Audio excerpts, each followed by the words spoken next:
Ako po si Miss Winnie at ito ang ating kwento. Magandang araw. Ako po si Tess, 40 years old sa kasalukuyan. Ang kwentong ibabahagi ko ay nangyari noong ako'y 24 years old pa lamang, taong 2009. Mahirap po ang buhay noon kaya mahilig ako sa sideline. Mahilig akong pumasok sa mga racket na kahit ang pagiging mascot ay pinapatulan ko, magkapera lamang. Mula sa aming bahay, umaalis ako ng alas 5 ng madaling araw at umuwi ng alas 10 ng gabi para kumayod. Kahit papaano marangal naman ang trabaho na pinasok ko.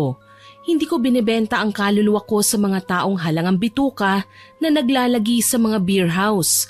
Kahit papano, ayoko din naman na masira po ang buhay ko. Ulila na ako sa mga magulang, pero may kaibigan naman po ako na alam kong nagmamalasakit sa akin. Si Troy. Sa katunayan kasama ko siya ngayon sa bakuran namin nang mapadaan naman si Mang Domeng. Sabay naman kaming binati ng matanda. Kumusta po, Mang Domeng? Saan ang punta niyo, Mang Domeng? Eto, iha, iho. Maaga akong pupunta sa kabilang bayan. May kailangan akong gamutin doon eh. Ganun po ba? Ingat po kayo ha. Oo naman. Sige at hahayo na ako. Magalang naming kinawayan ng matanda nang makita namin siyang sumakay ng tricycle.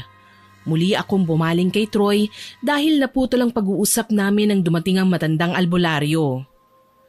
Hay nako, kailangan ko na namang maghanap ng bagong racket. Bakit? Tapos na ba yung pinasukan mong pagwe-waitress mo? Oo naman, pang isang gabi lang yun para sa kasal. Naghahani mo na ngayon ang mga yon, kaya kailangan ko nang maghanap ng ibang mapagkakakitaan. Sa bagay, buti sana kung pwede ka sa talyer eh. Alam naman natin na puro lalaki yun nandun. Ikaw pa naman, mukha kang amasona kapag nababastos. Nangangalmot ka. Natural lang yun. Ano bang gusto mong gawin ko ha? Pumayag na lang na bastusin nila ako. Aba, hindi pwede yun ha. Sabi ko nga, hayaan mo. Kakausapin ko si Mamu. Kapag may nahanap siyang racket para sa'yo, ipapaalam ko kagad. Ang bait mo naman, Troy. Sige, hayaan mo. Kapag naging malaki-laki ang sahod ko, ililibre kita. Pangako mo yan ha? Oo naman. Ganito kami palagi ni Troy. Nagbibigayan sa kung sino ang meron. Kumbaga, share our blessings, ganon. Hindi nga lang kagaya ko si Troy kasi may nanay pa siya, si Mamo nga. Sa kanila ako nakatira, inuupahan ko ang isa sa mga kwarto nila. Wala nang tatay si Troy. Kwento niya, namatay na raw ang ama niya nang sanggol pa lamang siya. Nagkasakit kasi ng malubha ang lalaki. Hindi rin naman nila maipagamot ang lalaki dahil walang-wala nga rin silang pera. Inakbayan ko si Troy at masuyong tinignan. Mag-iingat ka palagi sa racket mo ha. Alam ko, hindi lahat ng napupuntahan mo ay perpekto at walang problema. Alam ko naman yun tsaka wag kang mag-alala, sila ang matakot sa akin. Saan ka nga pala pupunta ngayon? Susubukan kong kontakin yung bakla kong kaibigan. Kahit extra beautician lang sa parlor, papatusin ko muna. Kailangan ko talaga ng pera eh. Alam mo na, sayang naman ang kita. Basta umuwi ka ng maaga ha. Sabihan mo ako kapag kailangan kitang sunduin. Kaya ko naman ang sarili ko eh. Huwag kang mag-alala. Tangulang ang isinagot sa akin ni Troy. Alam kong sinasabi niya yon dahil pamilya na ang turingan naming dalawa. Ang goal ko talaga ay makahanap ng mapagkakakitaan nang hindi napuputol. Minsan ko na ring binalak na mag-apply para sa mga regular na trabaho, kaso hindi naman ako matanggap dahil elementary graduate lang ako. Nakakalungkot isipin pero ang basihan kasi ng mga kumpanya ngayon ay yung college graduate. Nang magkanya-kanya kami ni Troy, nagpunta ako sa park kung saan ko imimit yung kausap ko. Maraming tao't abala sa pagsasaya ang karamihan sa kanila. Napansin ko ang isa sa kanila na kakaibang kilos. Panay ang paglingon-lingon niya sa paligid. Kulay puti ang kanyang eleganteng bestida, tahimik at tila ba may binabantayan. Medyo sosyalin at mukhang may pera. Halata naman sa suot niyang mga alahas at sapatos na may takong ang katayuan niya sa buhay. Nagpasya kong lapitan siya. Likas na rin kasi sa akin ang maging palabati. Hello po, madam. O iha, may kailangan ka ba? Napansin ko po kasi nag-iisa kayo eh. Nagpapahangin lang ako, iha. Taga rito po ba kayo? Oo. Sa may duluhan ako nakatira. Alam mo ba yung malaking lumang bahay? Kalilipat ko lang doon eh. Ang totoo niya, nagpunta ako dito para maghanap ng assistant. Assistant? Oo, yung nauutusan ko kapag kailangan mamili sa labas. Natatawag ko kapag may kailangan ako. Alam mo kasi iha, masyado akong busy na tao eh. I work from home. Teka, napahaba ng kwentuhan natin pero hindi ko pa nasasabi ang pangalan ko. Ako nga pala si Linda. Ako din po si Tess. Yung nabanggit niyo pong trabaho, madam, sa bahay lang din po ba yun? Oo naman, at malaki din naman ang sahod. Bakit? Gusto mo bang mag-apply, iha? Napatitig ako sa nakangising ginang. Sinabi niya sa akin na bibigyan niya ako ng hindi matatanggihang sweldo. Madali lang ang aking magiging trabaho. Bibigyan din daw niya ako ng tamang benefits, kaya naman naakit akong pumayag sa sinabi niya. Tuloy sumama ako sa kanya sa bahay niya. Malaki ang tahanan ni Madam Linda. Kaso lang mukhang nag-iisa lang siya. Pinapasok niya ako sa bahay at pinaupo sa luma niyang sofa. Madali lang ang gagawin mo. Ipaghahanda ako ng mga kagamitan para sa ginagawa kong mga gamot. Naku, hindi po pala basta-basta eh. Doktor po ba kayo? Doktor ka mo? Hindi naman sa ganon. Gumagawa lang ako ng mga herbal na gamot, mga langis, tapos dinideliver ko ito sa mga suki ko.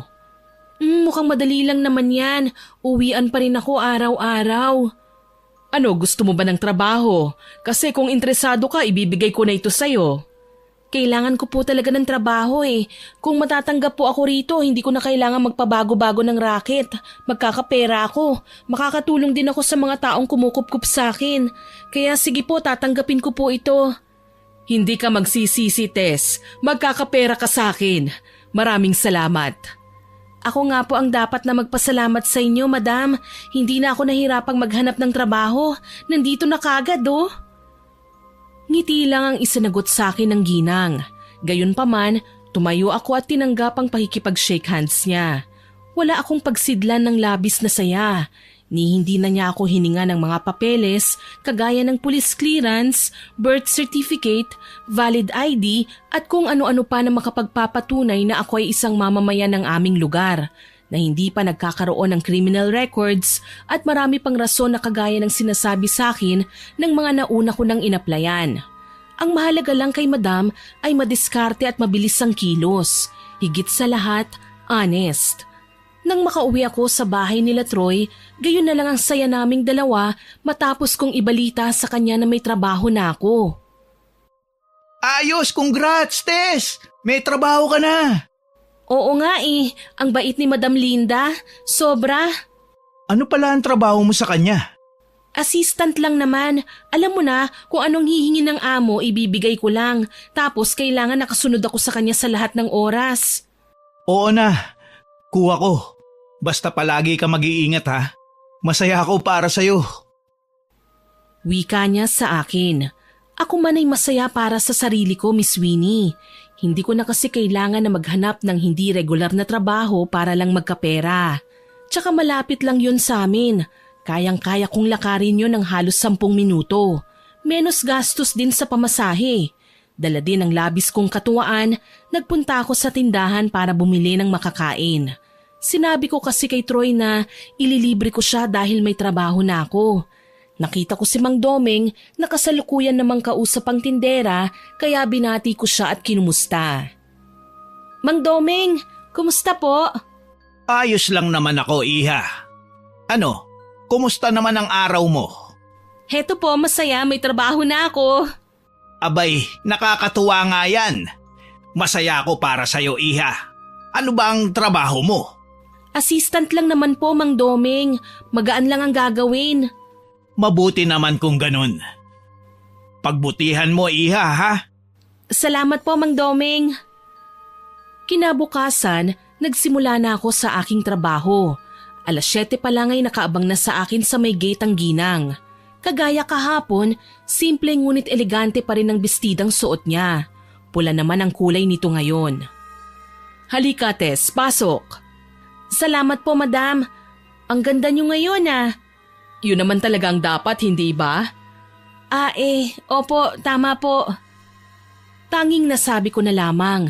Hindi ko naman kasi akalaing nag-uumapaw pala ang self-confidence ni Madam Linda kaya nanibago ko.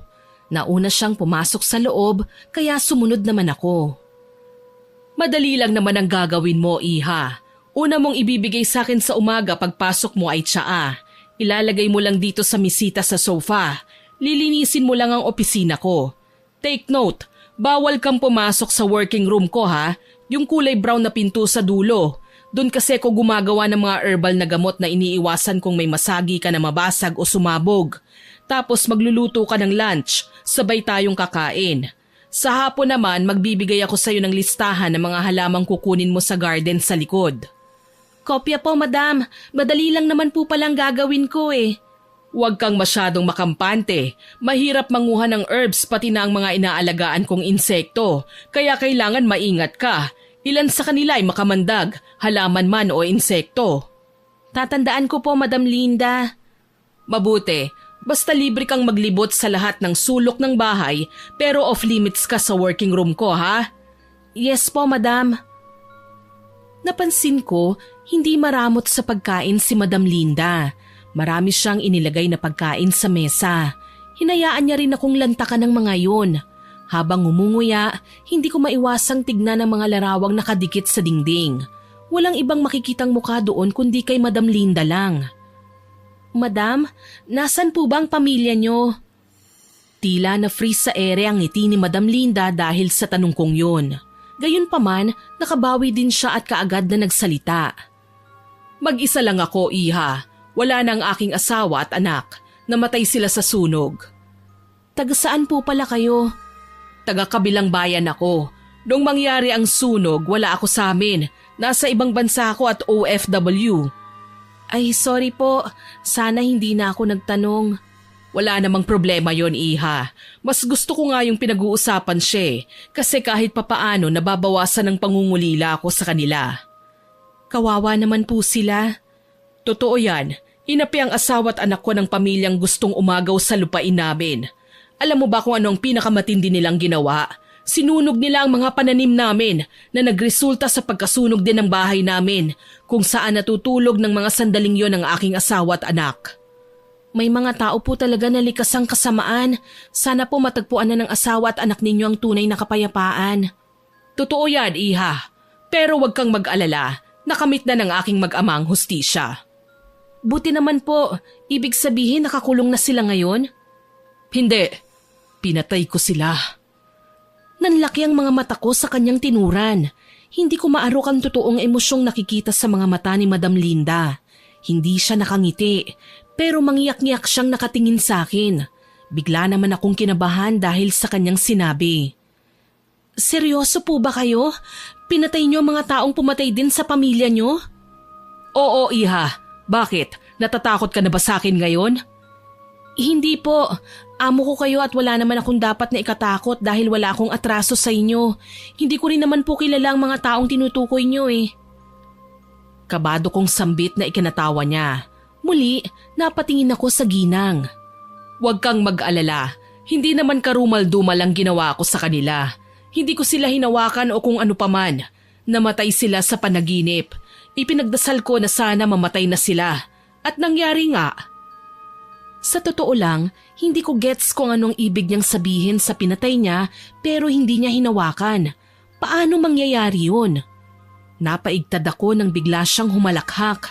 Kay lutong ng kanyang naging tawa, kaya naman hindi ko malaman kung seryoso siya o hindi sa pagkakataong ito. Madam? Magtrabaho na tayo. Wika ni Madam sabay buwelta patalikod. Wala akong nagawa kundi ang sumunod sa kanya, kaso lang hindi na nawala sa isipan ko ang mga sinabi niya kanina. Naging maayos naman ang pagtatrabaho ko kay Madam sa mga unang araw. Magaan lang naman ang pinagagawa niya sa akin. Tagahanda lang ng makakain namin at nangunguha ng mga halamang gamot sa bakuran. Pinibigyan din ako ng allowance para daw sa pamasahe papunta sa bahay niya at pauwi kaya naman natuwa ako. Makakapag-ipon ako kung palaging ganito. Ikinuwento ko sa kaibigan kong si Troy ang aking mga ginawa. Kaso lang, nagtaka ako sa naging reaksyon niya. Alam mo bang may nakuha akong balita sa labas tungkol sa bago mong amo? Bakit? Anong meron? Mambabarang daw si Madam Linda. Sigurado ka ba? Baka naman galing lang yan sa mga chismosa ah. Alam mo naman sa palengke maraming ma-issue. Kahit na. Iba to, Tess. Bagong salta lang si Madam sa bayan natin. Kailangan mo pa rin mag-ingat. Huwag kang masyadong magtiwala sa kanya. Oo na. Basta mag-iingat ako pangako. Ano kaya kung ihanap na lang kita ng bagong trabaho? Magaling ka naman eh. Naniniwala ako na makakaya mong i-adjust sa mga bagay-bagay. Troy, mabait si Madam Linda. Sa katunayan, maayos naman siyang makipag-usap sa akin eh. Hindi siya maramot. Higit sa lahat, wala siyang kaarte-arte. Bahala ka. Basta pinagsabihan na kita ha. Wala ngang nagawa ang mga babala sa akin ni Troy. Pumasok pa rin ako kay Madam Linda at ibinigay sa kanya ang serbisyo bilang assistant na sigurado namang makakapagpasaya sa kanya. Nang araw na yon, kinailangan kong manguha ulit ng mga halamang gamot. Dala ang basket, dumiretso ko sa garden. Nagsisimula na ako sa paggupit ng mga ugat nang may mamataan akong isang malaking pinto na tila ba natatakpan ng mga baging. Nakuryoso ko kaya nagpasya akong tumayo para tignan kung ano ang meron sa bandang yon. Kinakalawang ng seradura pero hindi naman nakalak. Sa tingin ko araw-araw na may pumapasok dito. Siguro si Madam Linda pa rin ang gumagamit nito. Siyempre mag-isa lang naman siya dito eh. Komento ko sa aking sarili. Gayunpaman, hinawi ko ang mga baging at binuksan ang pinto. Total naman alam kong sa mga sandaling ito ay hindi pa lalabas si Madam Linda para maglibot-libot sa bahay. Ngayon ang oras niya para magtrabaho sa kanyang working room at hindi siya pwedeng abalahin. Ibig sabihin, pumasok man ako sa lugar na ito ay hindi niya ako mapapansin. Kaagad akong pumasok sa loob at nakita ang isang kalawanging ding hagdan. Hindi ko alam kung saan ito papunta pero mabuti na lang talaga at may naibulsa akong lighter na may maliit na flashlight. Ito ang ginamit ko para ilawan ang daraanan ko. Dahan-dahan akong humakbang paakyat. Maingat lang at walang ingay. Tumambad sa akin ang iilang maleta sa gilid. Alam kong magkakaiba ang may-ari ng mga yon dahil ilan sa mga kagamitan ay may kani-kanilang signature. Ibig kong sabihin, may iba't ibang estilo ang mga damit. Muli akong dinalaw ng matinding kuryosidad. Natitiyak ko, nagmula pa sa malalayong probinsya ang ilan sa mga may-ari ng mga maletang yon. Sunod ko namang tinignan yung dalawang backpack at tama nga ang hinala ko, may magkaibang ID doon. Sino naman kaya ang mga babaeng ito?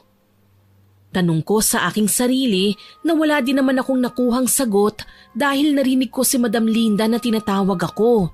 Nagkumahog tuloy ako sa pagbaba at nagmamadaling bumalik sa pwesto ko sa may hardin. Halos takasan pa ako ng kaluluwa sa mabilisan kong pagtatakip ng baging sa kalawanging pinto. Tess? Madam, nandito po ako.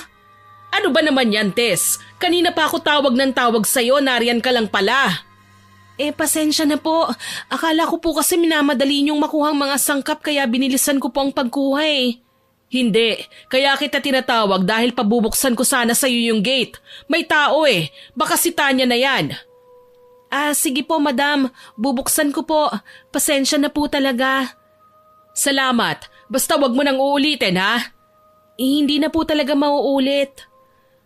Nagmadali na ako sa pag-alis sa tinungo ang gate. Sinilip ko muna sa may butas kung tama ba ang sinabi sa akin ng aking amo at nakilala ko nga kagad ang babae. Sa tansya ko kasi, ikalawang balik niya na ngayon simula nang matanggap ako sa trabaho ko. Hello, Tess! Pasigaw na wika ni Ate Tanya. Kagaya ng aking amo, tadtad ng alahas ang babae. May kataasan ng suot na takong at may bitbit na signature bag. Hindi ko lang gusto sa kanya ay ang nabubuong ekspresyon sa mukha niya dahil siguro sa kapal ng makeup niya. Hello po ate, tuloy po kayo. Maraming salamat. Siya nga pala, nasan ang amo mo? Nasa loob po at hinihintay kayo. O siya, mauna na ako sa loob. Pahingi nga pala ako ng juice ha? Sige po ate, susunod po ako maya-maya. At iniwan nga ako ni Ate Tanya sa labas.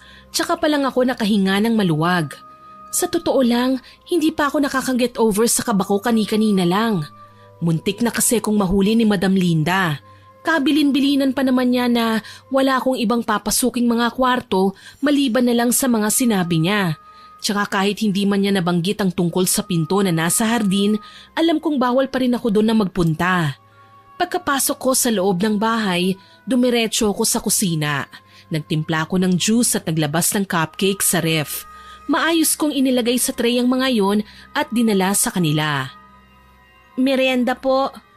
Alam mo, Auntie, gusto ko si Tess. Alert na alert. Hindi kagaya ng mga nauna mong assistant na sobrang lamya kumilos. May nauna pala sa akin dito? Tanya, pwede ba ang sadya mo ang pag-usapan natin? Iba yung pumapasok sa isip mo eh. Sorry. Tess, iwan mo na muna kami. Ipagpatuloy mo na lang ang pagkuha ng halamang gamot na kailangan ko. Sige po. Tumalikod na ako sa kanila at naglakad patungo sa hardin. Kaso lang, naulinigan ko ang kanilang naging pag-uusap. Masama man gawin, pero pinakinggan ko ang naging pag-uusap nila. Ano, may dala kang balita? Oo naman, Auntie. At sigurado akong masisiyahan ka sa sasabihin ko. Huwag mo nang patagalin pa. Ano ba yan? Alam mo yung latest na taong pinabarang ko sa'yo? Naghihingalo na. Sigurado ka? Kailan ba ako nagsinungaling sa inyo, Auntie? Oo naman, totoo no? Mabuti kung ganon. Maghanap na naman tayo ng bagong kliyente. At nagtawanan ng dalawa na parang mga baliw. Hindi ko maipaliwanag ang kaba na aking nararamdaman. Mambabarang nga talaga ang aking amo. Bakit iba ang forma niya kumpara sa mga nakilala kong taong takbuhan ng mga nais na gumanti? Isa ba siyang klase ng makabagong mambabarang? Gumagamit ng ibang klaseng itim na mahika para makapanakit ng kapwa? Ang mga natuklasan kong ito ay kaagad kong ikinuwento kay Troy. Sabi na nga ba tama ang sinabi ng mga tsismosa kay Madam Linda. Wala nga silang kasing sama eh. Tapos si Ate Tanya pang naghahanap ng kliyente para mabarang ang mga kaaway nila. Alam mo, Tess, mas mabuti pang huminto ka na lang sa trabaho mo sa kanya. Maghanap na lang tayo ng ibang mapapasukan mo. Ha? Troy, hindi ko naman basta magagawa yun eh. Alam mo naman na mahirap maghanap sa ngayon. Tsaka hayaan ko na lang muna. Wala pa naman silang alam na alam ko ang ginagawa nila. Kahit na. Masyadong delikado ang gagawin mo. Paano na lang kung mapahama ka? Troy, mag-iingat naman ako eh. Huwag kang mag-alala. Hindi ko rin ibubuking ang sarili ko. Katangahan kaya yun. Ang tigas naman kasi ng ulo mo eh. Alam mo kasi, nagiging praktikal lang ako. Ang iniisip ko kung paano ako magkakapera. At mas gusto ko ang trabaho ko kina Madam Linda.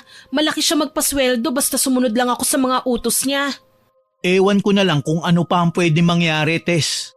Sinabi ko naman sa'yo, hindi ba? Nasa panganib ka, oras na malaman niya na may mga natuklasan ka sa ginagawa niya. Mag-iingat ako, okay? Huwag kang mag-alala. Mahina akong sambit.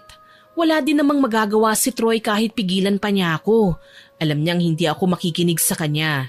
Lalo na sayang ang pasahod sa akin ni Madam. Okay na rin yun kesa magparakit-rakit lang. Nang mga sumunod na araw, naging abala ulit ako sa bahay ni Madam Linda. Naglilinis ako ng lagayan ng mga halamang gamot nang matanaw ko si Madam Linda sa loob ng bahay. Kitang-kita ko kung paano siya magsasasayaw na parang nawawalan ng bait. Ano na naman kaya ang ginagawa ni Madam Linda? Ano kayang sineselebrate niya? Mahina akong tanong sa aking sarili. Tuloy, natigil ako sa ginagawa at kaagad na lumapit sa may bintana. Sinilip ko ang ginang. Bukod sa pagsasayaw, narinig ko siyang nagsasalita ng kung anong lengguwahe. Parang nag-oorasyon. Nagulantang lang ako nang marinig ang malakas na kalabog sa gate. Kaagad akong lumapit doon at sumilip. Si Ate Tanya na naman. Hi, Tess! Ate, tuloy po kayo. Oo nga pala. May dala ko para sa'yo. Biko! Mukhang masarap po yan ah. Siyempre, favorite ko din yan eh. Tinanggap ko ang bilao at natatakam na tinignan yun. Mahilig ako sa kakanin. Sa katunayan, yun ang palagi kong binibili sa tuwing sumasahod ako mula sa mga amo ko. Kaso lang biglang naglaho ang ngiti ko nang makitang nagsisigapangan ng mga ipis sa ibabaw ng pagkain. sindak akong nabitawan yun na ikinabigla din ni Ate Tanya. Ay, ang labo mo, Tessa. Akala ko ba masaya ka sa bigay ko? Ba't mo tinapon? May mga ipis po kasi. Sobrang dami. Ipis? Wala namang ipis Nakita ko nang kunin niya ang bilao. Bigla na lang nakaplastik ang mga yun kaya hindi literal na nasayang. Ilang beses akong napakurap. Totoo nga ang sinabi ni Ate Tanya. Wala ngang ipis. Malinis at maayos pa nga ang pagkakabalot ng mga pagkain. Napapahiyang tinanggap ko na lang ulit ang bilao. Dinala ko ito sa kusina at inaya na si Ate Tanya na pumasok sa loob. Habang abala ko sa kusina, napansin kong tila sinabayan pa niya ang pagsasayaw ni Madam Linda para silang mga batang nagkakatuwaan sa kanilang pinaggagawa. Tagumpay! Malaki na naman ang matatanggap nating bayad. Tuwang-tuwa ang kliyente ko. Natin, Auntie. Siyempre kasama ako sa makikinabang, hindi ba? Yun naman ang pangako mo Kaya nga kahit alam kong masama ang gawain ito, pinatus ko na. Ako ang may kakayahang mambarang, kaya ako ang may malaking parte. Sabihin mo, Tanya, aangal ka ba? Dahil ikaw nang isusunod ko kapag nagreklamo ka. Ay, hindi po, Auntie. Okay na po ako sa barya, no? Pero wag naman po sana literal na tigpipiso ang ibibigay mo sa akin. Ang hirap kaya maghanap ng kliyente. Sa kada 1,000 na matatanggap ko, 200 sa'yo. Sagad na yon, wag ka nang humirit. Sure, Auntie. Ready ka na ba sa next client natin? Nakita ko ang nananabik na ngisi sa labi ni Madam Linda. Hindi ko tuloy alam kung dapat ba akong matakot sa aking mga narinig. Ginagawa nilang negosyo ang pambabarang. Naghahanap sila ng kliyente na magbibigay sa kanila ng malaking halaga para saktan at bigyan ng karamdaman. Tuloy, mas lalo akong nilamon ng pagnanais ko na matuklasan kung ano ba ang lihim nila. At sisimulan ko yon sa pagmamatsyag sa kanilang mga susunod na hakbang. Isang hapon, naglalakad ako pauwi nang mapansin ko si Ate Tanya na aali-aligid sa tahanan ng isa sa tinaguriang mapera sa aming lugar. Kahit may kaya ang nasabing pamilya, nanatili sila sa isang simpleng bahay at may talyer sa tabi. Nagtaka ako kung bakit patago-tago pa kung sumilip ang babae, gayong kung may kailangan naman siya ay pwede niyang lapitan at tanungin. Kaso lang kinabahan ako nang makita kong sinigurado lang na hindi mapapansin ng may-ari at agarang pumuslit papunta sa bahay. Napasinghap ako. Ilang sandali pa, lumabas si Ate Tanya na may dala ng suklay galing sa loob. Hindi ako nakatiis at nilapitan ko siya. Ate Tanya! Tess? Anong ginagawa mo rito? Kayo po, anong ginagawa niyo rito? Tsaka bakit ka nagnakaw ng suklay galing sa loob? Ang alam ko hindi ka naman taga dyan, hindi ba? Huwag ka nga maingay, pwede? Halika nga rito. Aray, ate, nasasaktan po ako. O pues, huwag ka nang atribida para hindi ka masaktan. Naiintindihan mo? Wala kang nakita. Wala kang isusumbong sa kahit kanino. Opo. Napahimas ako sa aking braso na kanina lang ay mahigpit niyang hinawakan. Sa totoo lang, nagdududa din ako sa kung ano ba ang pakay niya sa bahay na yun. Mukhang hindi naman sila close ng may-ari. Isa pa sa pinagtataka ko, bakit siya nanguha ng gamit doon? Kung tutuusin, ang mura lang naman ng suklay. Makakabili ka nga ng 10 piso kada isa nun Gayunpaman, hindi na lang ako nagtanong dahil sa itsura pa lang ni Ate Tanya, tila ba mananabunot na siya. Gayunpaman, habang papalayo kami sa talyer, hinawakan ko ang kamay ni Ate Tanya. Ate, paano ka ba humantong sa ganito? Nararamdaman ko naman na hindi ka masamang tao Bakit ka naging tauhan ni Madam Linda? Ang dami mo ring tanong Bakit ba kasi? Hindi ba't kasasabi ko lang sa'yo na wag mo nang pairalin yung kuryosidad mo? Binabayaran niya tayo para magtrabaho at wag na nating pakialaman ang mga binabalak niya kung ayaw mong may mangyari sa iyong masama. Sabi ko na nga ba ate, mabait ka. Hindi ko lang maintindihan kung bakit kailangan mong makipagsabuatan kay Madam Linda. Masama ang ginagawa niya. Kailangan kong mabuhay, Tess.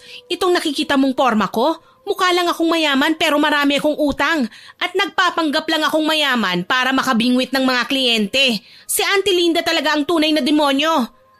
Alam ko po yun, kaya sana mag-ingat ka. Parang ate na rin po kasi kita eh. Ayoko pong may mangyaring masama sa inyo. Kaya kung makakaya nyo pang magbago, gawin nyo na po. Ang masama hindi na po magbabago kahit kailan. At kapag nagsawa siya sa serbisyo ng mga taong nakapaligid sa kanya, sigurado po ako ang mga taong yun ang pagdidiskitahan niya. Sige, pag-iisipan ko yung mga sinabi mo. Tutal naman may mga nakilala na ako sa larangang pinasok ko. Baka pwede nila akong tanggapin at bigyan ng pagkakataong makapagbagong buhay. Huwag kang mag-alala ate, hindi kita ipapahamak. Nanatili akong tahimik na maski kay Troy ay hindi ko sinabi ang aking mga nalalaman. Ngayon, sigurado akong totoo nga ang kanyang mga babala sa akin. Naiintindihan ko na mapanganib ang ginagawa kong pagpapatuloy ng trabaho ko kina Madam. Hindi lang kasi mawaglit sa isipan ko ang pagnanais na makuha ang eksaktong impormasyon kung bakit kailangan kong matyagan pa ang aking amo. Inuusig ako ng aking konsensya. Naguhurimentado ang sistema ko sa pagnanais na matuklasan ang lahat. Kaya naman nagpakatahimik ako para hindi sila makahalata. Kaso lang, hindi lahat ng tao walang pakiramdam. Lalo na at kinumpronta ako ni Mang Doming nang minsang magkasalubong kami sa kalsada. Tess, iha! Uy, Mang Doming, magandang hapon po. Pauwi na po ba kayo? Oo naman, iha. Ikaw, bakit mukhang problemado ka? Ako? Hindi naman po. Iha, hindi mo na ako mapaglilihiman pa. Nararamdaman ko na may tinatago ka. Ano ba yun? Napahinga ako ng malalim sa sinambit ni Mang Doming. Hindi na ako nakaangal pa nang ayain niya akong maupo sa isang tabi. Dahil doon, napilitan akong ikwento sa kanya ang aking mga nalaman. May bago po akong trabaho eh. Doon kina Madam Linda sa may duluhan. Seryoso ka ba, iha? Bakit ka nagpunta doon? Hindi mo ba alam ang mga usap-usapan? Mambabarang si Linda. Pati po yun alam niyo? Dati kong kaklase si Linda sa kabilang bayan. Kilalang mambabarang ang kanyang nanay at marami ding pinatay noon sa aming lugar. Totoo po ba yan? Oo, iha. Sa katunayan, ang nanay kong babaylan ang naging takbuhan ng mga taong binabarang niya. Ilan sa kanila, napuruhan. Pero may mga napagaling naman dahil hindi pa gaano kalala ang kanilang natatanggap na karamdaman. Hindi ko po akalain na ganyan pala kasama si Madam Linda. Hindi mo pa siya lubusang kilala, iha. Hindi mo alam kung ano ang kaya niyang gawin. Huwag kang masyadong papaapekto sa mga makikita mong kabaitan niya. Hindi yun totoo. Mahilig siyang magpanggap. At oras na may malaman siyang kakaiba sa'yo, isusunod ka niya. Tumango ako sa sinabi ni Mang Doming. Alam ko na kagad na makakahingi ako ng tulong sa kanya kapag kakailanganin ko. Kaya naman hindi na ako nagbanggit pa ng kahit na ano para wag na rin siyang mag-alala pa. Pilit kong itinuon ang aking atensyon sa paggawa ng maayos sa aking trabaho. Kailangan ko pang mahalughog ang mga tinatago ni Madam Linda sa bahay niya. Pakiramdam ko kasi may mga tinatago pa siya maliban sa mga nalaman ko. Maaga akong nagising para pumasok sa trabaho ng araw na yon. Mabilisang naligo at balak kong kinamadam na kumain ng agahan. Kaya lang natigilan ako nang mabungaran ko si Troy. Oh, Troy, ngayon lang kita nakita ulit ah. Oh, ikaw? Napag-isipan mo na ba ang mga sinabi ko? Umalis ka na ba sa amo mo? Troy. Tess naman, binalaan na kita hindi ba? Ilang beses ko bang sasabihin sa'yo na umalis ka na sa bahay na yan? Bakit ba parang galit na galit ka? Para kasing binabaliwala mo na mga payo namin eh. Delikado nga si Madam Linda. Nagpapanggap lang siya para hindi matakot sa kanya mga tao. Alam ko yun, okay. Pero kapag nagbitiw ako kagad, iisipin niya na may mga nalalaman ako. Tsaka ayaw mo ba yun, Troy? Matutulungan ko pa ang mga taong balak niyang saktan? Mapipigilan ko pa ang mga nakatakdang sakuna? Sana naman maintindihan mo ko. Hindi lang para sa akin ang ginagawa ko eh. Para din to sa mga tao. Yan kasi ang problema sa'yo eh. Kapag buwis buhay na ang gawain, pumapagitna ka. Niwala kang pakialam kung may nag-aalala na sa'yo eh. Hindi ako nakasagot kaagad sa sinabi ni Troy. Alam ko naman na may punto siya eh, lalo na kapag tungkol sa kaligtasan ko. Siya na at ang nanay niya ang naging pamilya ko kaya hindi ko magawang kontrahin ang kanyang mga rason. Pero hindi ko din naman papayagan na mas marami pa ang mapahamak dahil lang sa pananahimik ko. Kaya naman alam kong makikiusap na naman ako sa kanya ngayon. Troy, intindihin mo naman sana ako. Mahirap nga siguro na manatili pa ako sa lugar na yon. Pero kung hindi natin siya mapipigilan, sino ang gagawa nun? Hihintayin pa ba natin na tayo naman ang biktimahin nila? Hindi ako papayag doon, Troy. Ano bang gusto mong mangyari? Ibuking natin sa lahat ng tao ang ginagawa ni Madam Linda. Pero kakailanganin ko ng mga ebidensya. Alam kong hindi natin siya maipapakulong dahil hindi naman kinikilala ng husgado ang barang. Kailangan lang natin magawa ng paraan ng lahat ng bagay na ito. Sa wakas, natuwa ako nang pumayag si Troy. Kaso lang may kondisyon at wala naman akong balak na suwayin yon. Kapag ganyan kasi na pinapayagan na niya ako sa plano ko, alam kong sigurado na ang kaligtasan ng nakararami. Nangyari na rin ito dati. Nung ang nakabangga naman namin ay isang nagmamagaling na politikong panay ang pangungurakot sa kaban ng bayan. Tapos mga anak lang niya ang nagpapasarap sa buhay. Sige, papayagan kita. Pero kailangan kasama ako sa plano ha? Oo naman, ang totoo niya natutuwa nga ako kasi tutulungan mo ko na matapos ng kasamaan ni Madam Linda. Alam ko balang araw may gagaya din sa katapangang ipinapakita natin, lalo na sa pinakita mo. Ang dami mo pang sinabi. Natuwa ka lang naman sa akin kasi hindi na ako magiging hadlang sa gagawin mo Siguraduhin mo lang ha, na hindi ka mapapahamak. Ngiti kaagad ang sinagot ko sa aking kaibigan.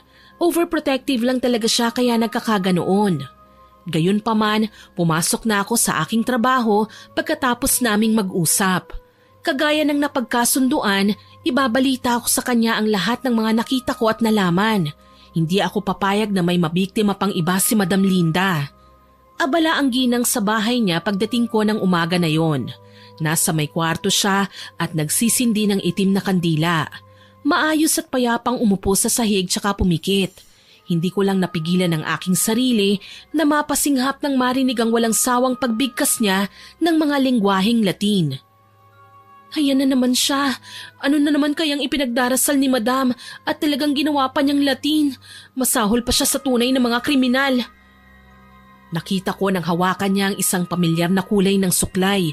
Ito ang suklay na kinuha ni Ate Tanya sa bahay ng may-ari ng talyer. Hindi nakatiis, kaagad kong binuksan ng malaki ang pinto at kaagad siyang kinumpronta. Madam Linda, ano po bang ginagawa niyo?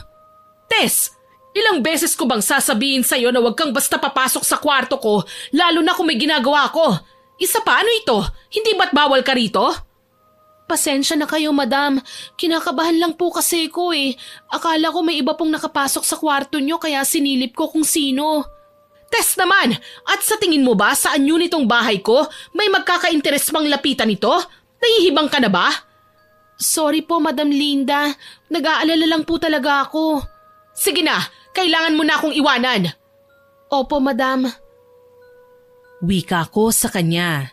Tumalikod ako sa kanya pero may ibang balak ako.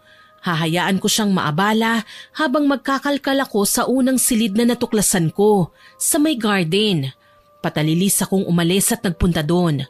Nagkunwari na lang akong may dalang basket para kung sakaling hanapin niya ako, may mairarason ako. Nilingon ko naman sa labas ng gate si Troy. Sinenyasan niya ako na kumalma lang at umaktong natural. Sa buong buhay ko, ngayon lang ako kinilabutan ng ganito. Hindi ko alam kung magtatagumpay ba kami pero kailangan naming subukan. Matagumpay naman akong nakapasok sa silid na yon. Kagaya ng dati, tumambad sa akin ang nakatambak na maletang may kahina-hinalang mga laman. Kinunan ko yon ng pictures, kagaya ng sinabi sa akin ni Troy. Umasta akong investigador na abala sa pagkuha ng magiging ebidensya namin laban sa nasabing babae.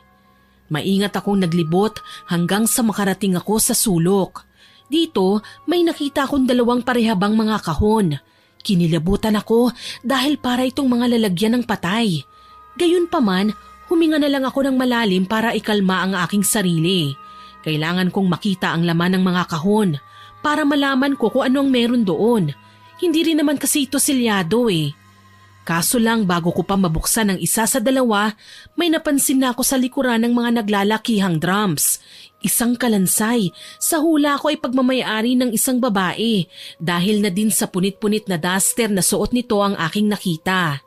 Nakasiksik sa likod ng drum na kahit sa kabilang buhay ay mukhang tangay pa rin ang sindak ng kanyang pinagdaanan. Nanginginig man sa takot, kaagad kong kinunan ito ng larawan. Bakit may kalansay rito? Posible bang biktima siya ng aking amo?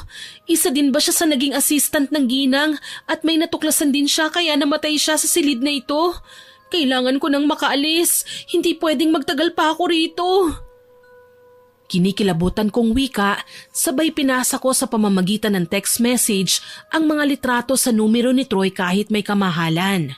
Nang masigurado kong naipadala ko na yon, kaagad kong tinawagan ng binata. Hindi naman nagtagal at sinagot din niya ito. Troy, nakita mo na ba ang mga litrato? Oo, Tess. At kahit hindi man natin sila maireklamo dahil sa kanilang pambabarang, malakas naman na ebidensya ng pagpatay ang mga nakita mong bangkay dyan sa loob ng silid na yan. Sige na, lumabas ka na dyan para makapagreklamo na tayo sa pulis na makapag-issue din sila ng search warrant. Anong mangyayari pagkatapos? Hahalughugin nila ang mga gamit sa loob ng buong bahay. Kapag nakita nila ang mga bangkay, dadalhin sila sa presinto for questioning. Dito na sila iimbestigahan at kapag napatunayan silang may sala, mag-i-issue sila ng warrant of arrest para mahuli ang mga salarin. Mabuti naman kung ganun. At least may patutunguhan ang gagawin natin para masolusyonan ang ginagawa nilang ito. Sige na, umalis ka na dyan. Tumangulang ako at hinayaang mawala ang boses ni Troy sa kabilang linya. Pumikit na lang ako pabalik sa pinto para lang magulantang nang makita ko si Madam Linda na nanlilisik sa galit at mukhang naghahanda ng pumatay. Sinasabi ko na nga ba, kagaya ka rin ng mga nauna kong assistant. Madam, paano nyo nasikmurang magtago rito ng bangkay? Talaga bang kayo ang may kagagawa nito, ha? Hindi na kayo nakonsensya. Talagang pumatay kayo ng tao para itago lang dito? Ano ba ngayon? Wala ka namang pakialam sa kanila, hindi ba? Bakit nakarating ka sa kwartong ito? Hanggang hardin lang ang instruction ko sa'yo. Oo nga po, sa hardin lang ako dapat. Pero sumisigaw ng hustisya ang mga taong nakakulong dito at hindi ako makatulog.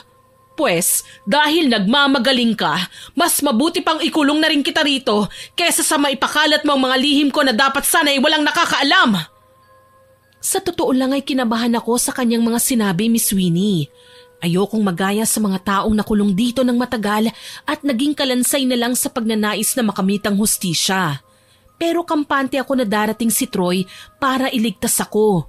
Alam ko naman na mag-aalala sa akin ng lalaki, lalo na't sinabihan na niya akong umalis pero hindi ko pa nagagawa. Maliban pa doon, magtatawag din siya ng pulis para i-report ang mga nangyari. Hindi ako nakapalag nang tutukan ako ni Madam Linda ng kutsilyo. Kumuha pa siya ng tali at iginapos ang aking mga kamay. Napaigik ako sa sakit dahil may kahigpitan ng pagkakatali sa akin. Tuloy, kailangan kong gumilid habang nakangising nagpapaalam si Madam Linda sa akin. Hindi ko naaaksayahin ang oras ko para barangin ka pa. Ang mas magandang parusa sa kapangahasan mo ay mamatay ng paunti-unti. Mamatay sa gutom at sa bangungot katabi ng mga bangkay na ito. Nababaliw ka na, Madam Linda. Magbabayad ka sa lahat ng kasalanan mo. Ah, talaga? Sa akala mo ba natatakot ako sa'yo? Hindi. At saka akala mo ba hindi ko alam na maliban sa nahuli kita ngayon ay napansin ko ring nanggaling ka na rito noon? Akala mo hindi ko malalaman? Gaga, mabubulok ka dito at hindi ka na makakalabas pa ng buhay. Tatawa-tawang wika sa akin ni Madam Linda, tsaka niya ako iniwanan. Galit na galit akong nagpupumiglas, ngunit ano ba ang aking magagawa? Wala akong panama sa ginang lalo na't alam ko kung gaano nakakasuka ang kakayahan niyang mambarang. Walang yaka, Linda! Pakawalan mo ako rito! Huwag mo akong itago! Ilantad mo ang sarili mo sa mga pulis! Isa kang kriminal! Maiiyak na lang sana ako kung hindi ko napansin na muling bumukas ang pinto.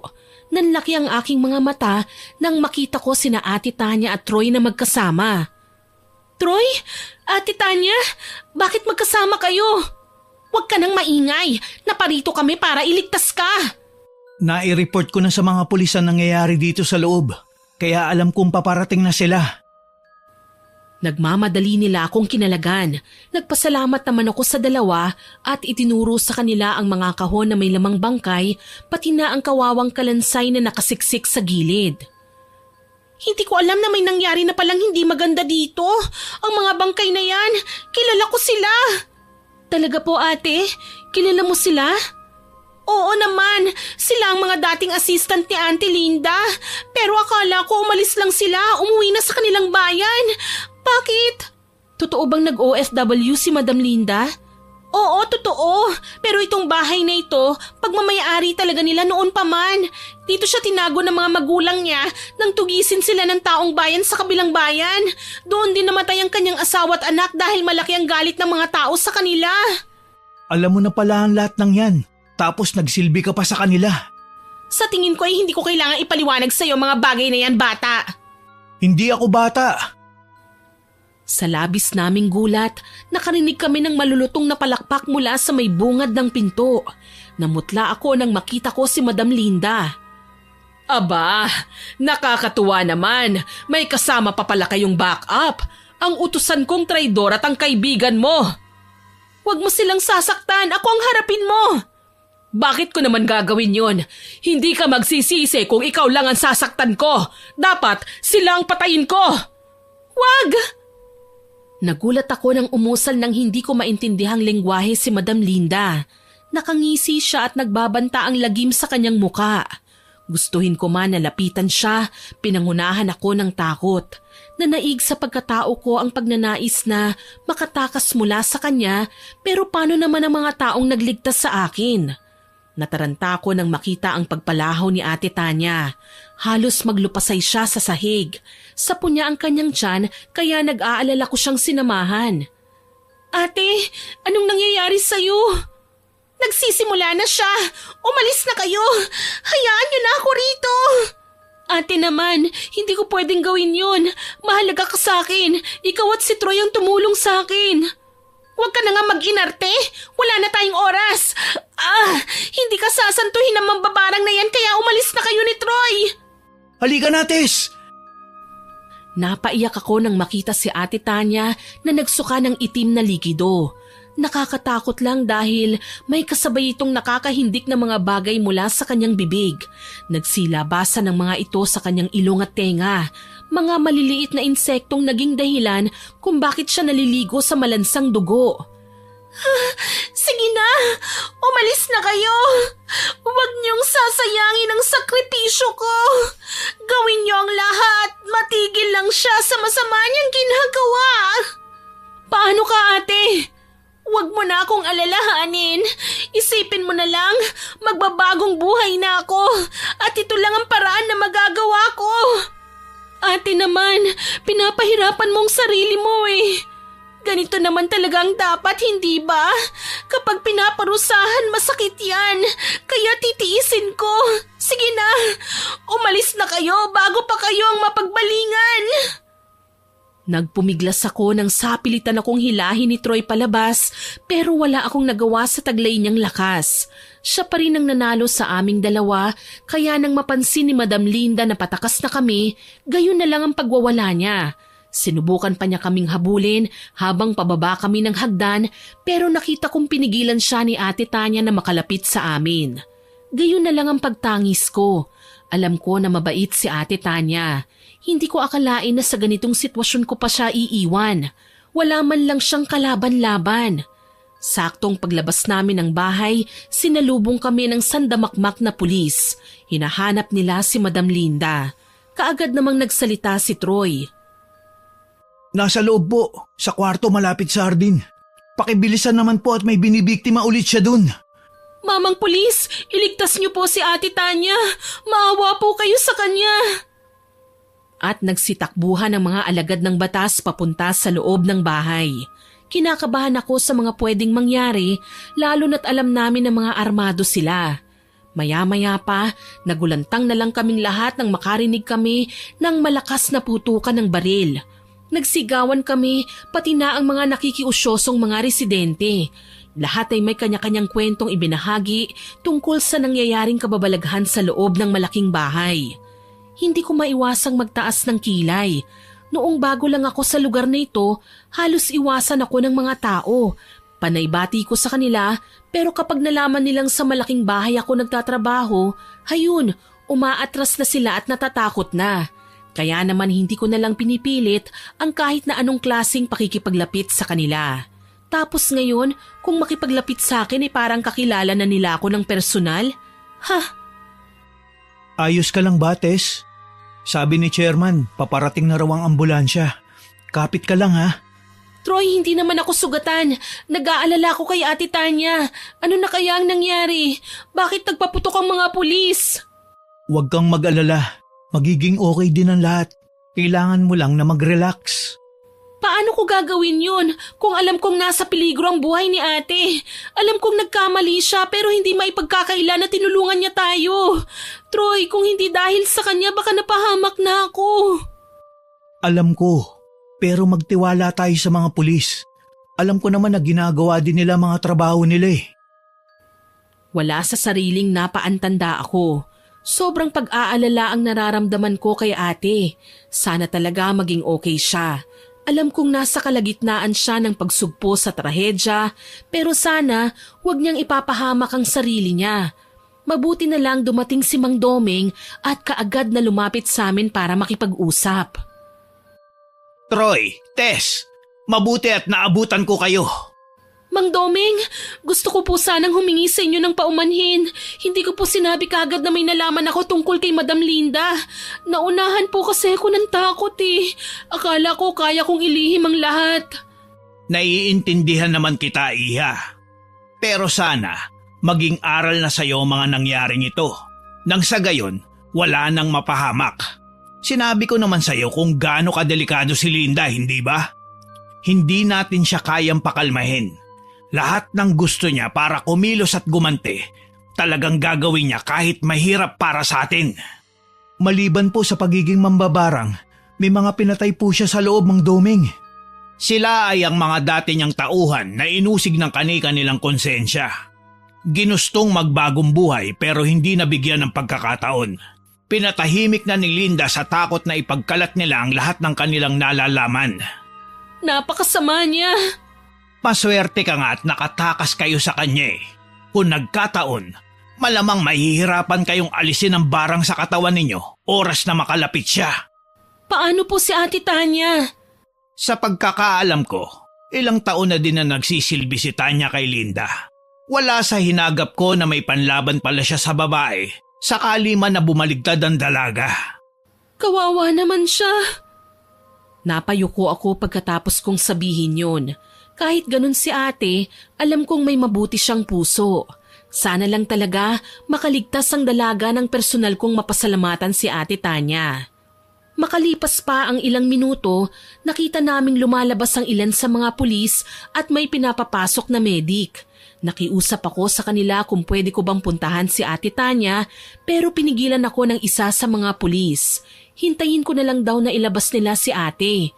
Nawalan kasi siya ng malay dahil sa nangyari sa kanya. Samantalang pinaputukan naman nila si Madam Linda na kay bilis nakatakas at hindi na nila nagawang abutan pa. Sinubukan nilang libutin ang buong bahay ngunit wala na doon ang ginang. Ni walang nakakaalam kung saan siya naroon ngayon at kung mahuhuli pa nga ba siya. Nawawala ng pag-asa na hinarap ko si Troy at Mang Doming. Paano po yan, Mang Doming?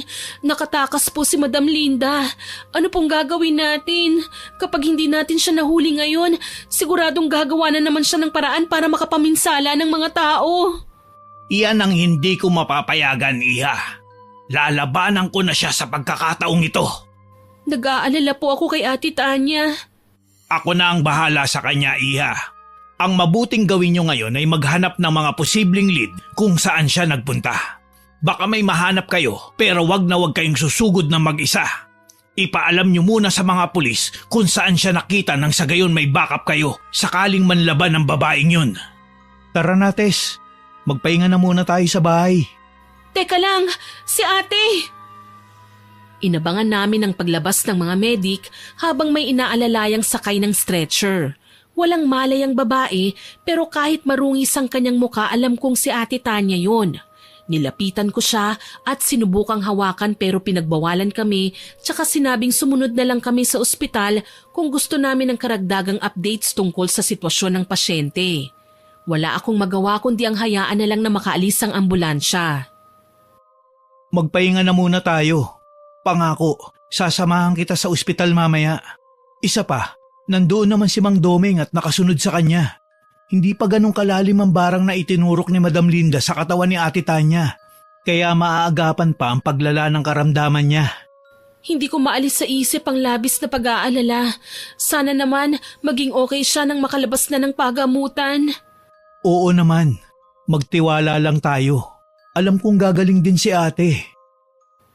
Umuwi nga kami sa bahay at ikinuwento sa nanay ni Troy ang mga nangyari. Hindi rin siya makapaniwala sa kapahamakan na muntik na naming matanggap nang dahil sa udyok ng kuryosidad. Pinagpahinga nila ako samantalang si Troy naman kausap si Mang Domeng sa telepono. Gusto ko sanang itanong sa kanila si ate kaso lang pinagbawalan na ako ni Troy. Sabi pa niya magpahinga na lang daw ako dahil bukas naman daw ay pupuntahan namin sa ospital si ate. Habang nakahiga sa kama, hindi ko na malayang na naginip pala ako. Basta naramdaman ko na lang na bumangon ako at sinilip ang bintana nang marinig kung sino man ang tumatawag sa akin. Nang makilala ko ang taong yun, kinilabutan ako ng husto, lalo na't nakita ng dalawang mga mata ko kung paano siya lumutang palapit sa akin at tumagos pa sa bintana. Si Madam Linda. Kahindik-hindik ang kanyang naging itsura. Hindi ko alam kung magagawa ko pa ba siyang tingnan, lalo na't nanlalaki ang mga mata niyang nanlalalim at nangingitim na. Nagkaroon siya ng mahabang kuko at maputlang muka. Akala mo ba matatakasan mo ko? Panandalian lang ang kalayaan mo, Tess. Kamatayan mo lang ang solusyon para manahimik ako. Napasigaw ako nang basta na lang niyang hinawakan ang aking leeg. Ilang beses pa akong kumurap-kurap habang nanlalaban lalo na't nararamdaman kong dahan-dahang bumabaon ang kanyang kuko at pumupunit sa aking laman. Sinubukan kong magpumiglas pero halos mawalan ako ng ulirat. Idagdag pa ang mala-joker ng ngisi ni Madam Linda na kahit nakaharap siya sa akin ay malabangungot na ang pakiramdam. Bitiwan mo ako! Parang awa mo na! Bakit ako makikinig sa'yo? Simpleng instructions ko nga lang, hindi mo magawang sundin, hindi ba? Tapos uutusan mo ko?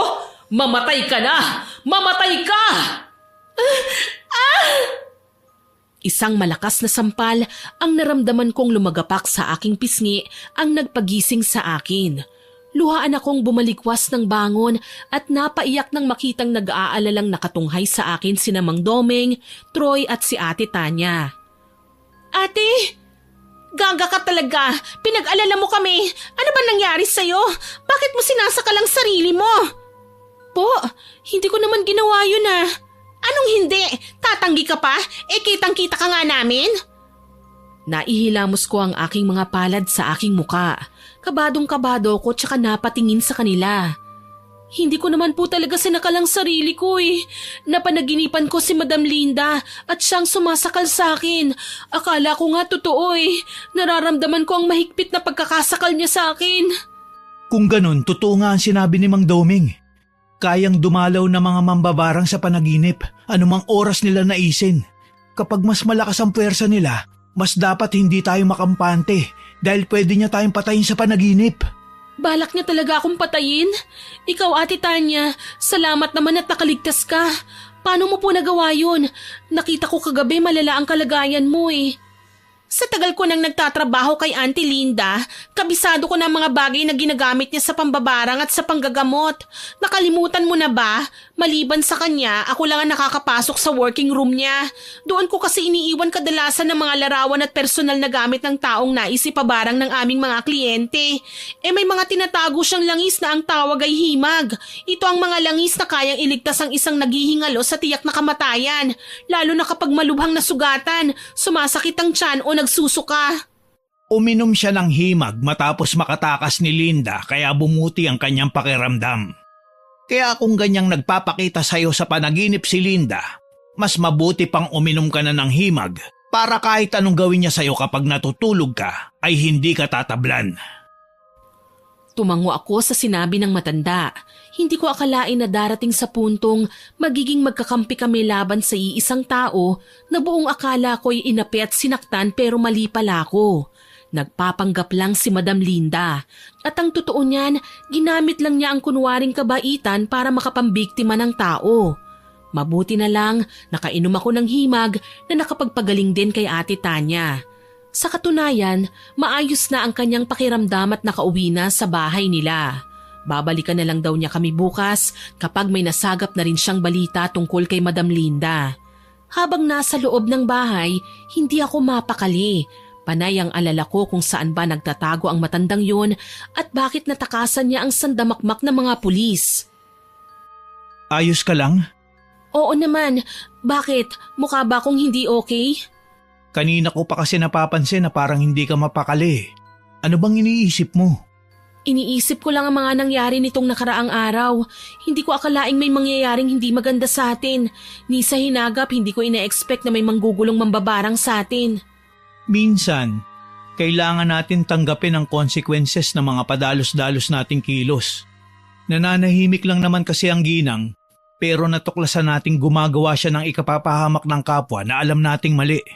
Pero sinubukan natin siyang pigilan. Ito ang sinapit natin. Sa tingin mo ba mamamatay tayo? Bakit naman mangyayari yun? Gumagawa na nga tayo ng paraan para matuntun si Madam Linda, hindi ba? Saka hindi lang tayo ang kalaban niya ngayon. Dahil may nailabas ng mga bangkay sa bahay niya. Nagsipunta mga pamilya ng mga natagpo ang yumao at positibong kinilala ang kanilang mga kadugo. Magsasampa din daw sila ng kaso laban kay Madam. Kaya kahit mambabarang pa siya, hindi siya uubra sa ating lahat. Sana nga natatakot kasi ako eh. Ngayon ka pa matatakot. Nandito ako, si Mandoming at si Ate Tanya. Hindi ka nga natakot nung mag-isa ka lang sa bahay niya eh. Ngayon lang kasi nag-sink in sa akin ang lahat kung gaano kadelikado ang ginawa ko. Huwag mo nang alalahanin yun. Kahit ano pang gawin ni Madam Linda, hindi na siya uubra sa atin. Lalo na kapag naibigay na ni Mang Doming ang mga ginawa niyang pangontrang pulsera sa atin.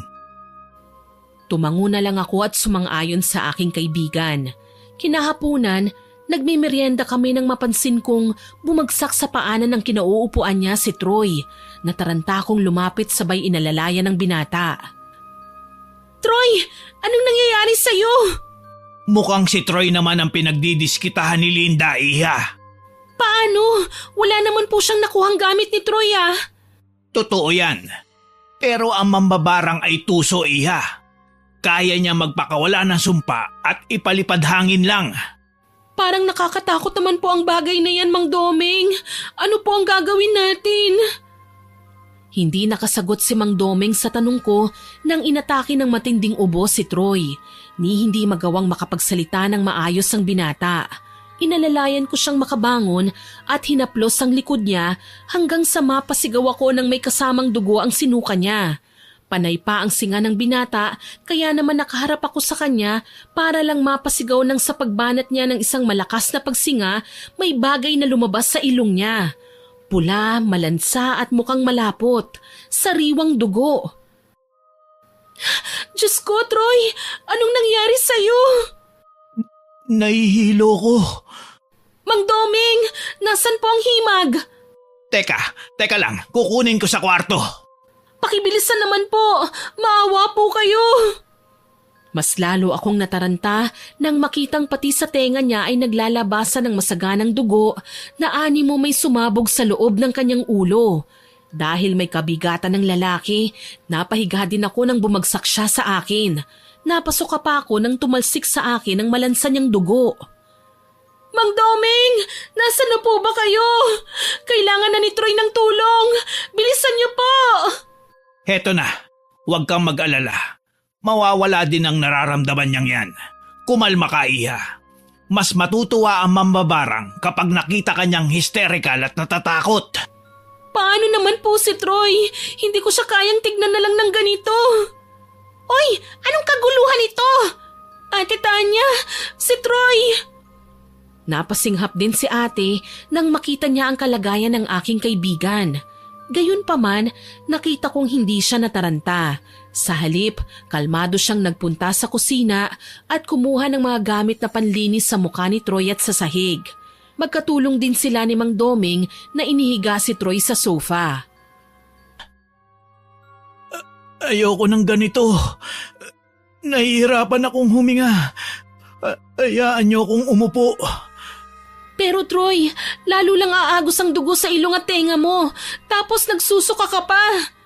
Ang mabuti pa, sundin natin siya. Baka malunod siya sa dugo kapag sapilitan natin siyang pinahiga. Heto, ipainom natin sa kanyang himag. Paabot naman po, Mang Doming. Heto, iha. Nakita ko kung paano nila alalayan si Troy para makainom ng himag. Ako naman ay hindi na mapigilan sa pag-iyak. Nabigla ako sa bilis ng mga pangyayari. Daig pa ang kidlat sa liksi dahil sa isang iglap lang naratay kaagad si Troy. Kakaiba ang ginawa niya kay Troy at alam ko kung anong klaseng barang ito. Gumamit siya ng manika dahil nakita ko na din ng ganito sa isa sa mga binarang na kliyente ko. Sambit ni ate na ang tinutukoy niya ay si Madam Linda. Naikuyom ko ang aking palad. Napakabata ko pa kung tutuusin sa dati kong amo pero naisip kong basagin ang mukha niya oras na makita ko siya para makaganti man lang ako sa mga ginawa niya sa aking kaibigan. Walang iya talaga ang Linda na yan. Hindi siya dapat na siniseryoso. Tama ka. Nagsisi nga ako kung bakit kinunsinti ko pa ang kasamaan niya eh. Nandamay pa kami ng mga inosenteng tao.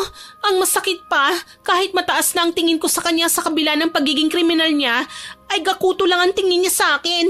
Hindi siya patas kung makipaghati sa kinita namin.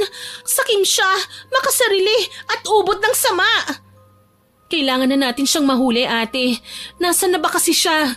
Tingnan mo ang ginawa niya kay Troy, oh. Wala namang atraso sa kanyang lalaki. Ayokong pati si Troy makatikim ng kasamaan niya. Huwag kang mag-alala.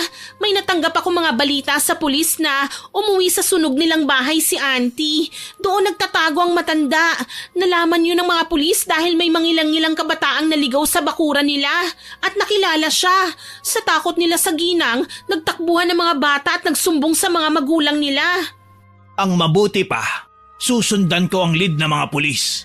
Nang magawaran ko din siya ng sumpa na kagaya ng ginawa niya sa kaibigan ninyo. Kami na lang po ni ate ang pupunta, Mang Doming. Mas kailangan po kayo ni Troy dito. Baka po kasi kung ano ang mangyari sa kanya kapag wala kayo eh.